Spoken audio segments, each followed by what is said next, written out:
Profesa Adolf Mkenda. Asante Mheshimiwa Spika. Mheshimiwa Spika, serikali katika mwaka wa fedha 2019-20 ilikamilisha ujenzi wa shule mpya katika eneo lilokuwa uwanja wa mpira wa miguu wa chuo cha ualimu Patandi. Serikali imepanga kuboresha viwanja vya michezo vya chuo cha ualimu Patandi, ikiwa ni pamoja na kujenga uwanja wa mpira wa miguu ndani ya eneo la chuo kwa lengo la kuimarisha ufundishaji na ujifunzaji wa michezo chuoni hapo. Aidha, tathmini ya gharama za ujenzi huo inaendelea kufanyika ili kujenga kiwanja kitakachokidhi mahitaji ya wanafunzi wote wakiwemo wenye mahitaji maalum. Kwanza kabisa naomba tu shukrani zetu ziende kwa Mheshimiwa Palanjo. Ili swala la viwanja vya michezo pale Arumeru amekuwa akilifuatilia muda mrefu sana, na pendekezo lake hili tunalichukua kwa sababu tunahitaji wanafunzi washiriki sana kwenye michezo, na Mheshimiwa Spika, tunajua kwamba moja ya sababu inaweza ikachochea wanafunzi kuja shuleni na kukaa na kufurahia maisha shuleni ni kushiriki katika michezo. Katika hilo ombi lake la kuhakikisha kwamba viwanja vinaweza kutumika na shule nyingine, tutalitilia maanani katika tathmini ambayo tunaifanya.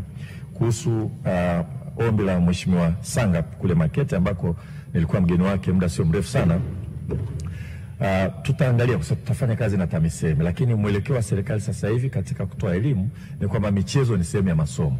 Hatuchukuli kama michezo ni sehemu ya kupoteza muda, na ni muhimu sana wanafunzi wote washiriki katika michezo yote.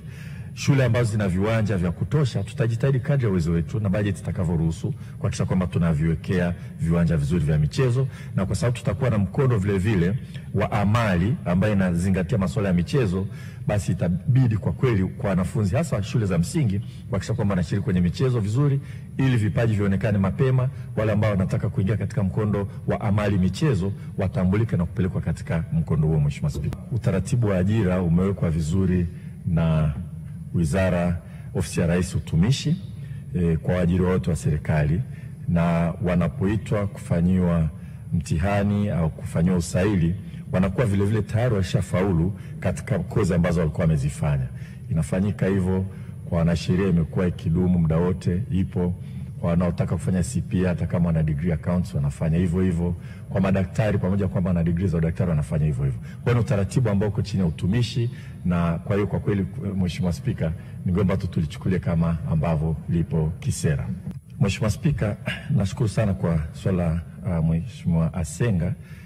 Ni kweli kwa swala la michezo sio kwa shule tu, lakini hata kwa vyuo tunahitaji sana kuchangamsha vijana wetu, kwa sababu michezo inawasaidia kuwa na afya nzuri na kujenga mahusiano. Na kama hivi tulikuwa na mashindano yamehitimishwa kule Iringa, tunafanya hivyo hata katika vyuo vyetu vya FDC. Tunaendelea na ukarabati wa vyuo vya FDC na kuimarisha miundombinu. Hatujakamilisha, kwa wakati tunavyokwenda tutajitahidi kuhakikisha kwamba na miundombinu kwa ajili ya michezo tunaiongeza katika vyuo hivyo. Mheshimiwa Spika. Mheshimiwa Waziri, asante sana kwa majibu yako kwa maswali ya Mheshimiwa Bunge. Tumedhamiria tunaboresha elimu yetu.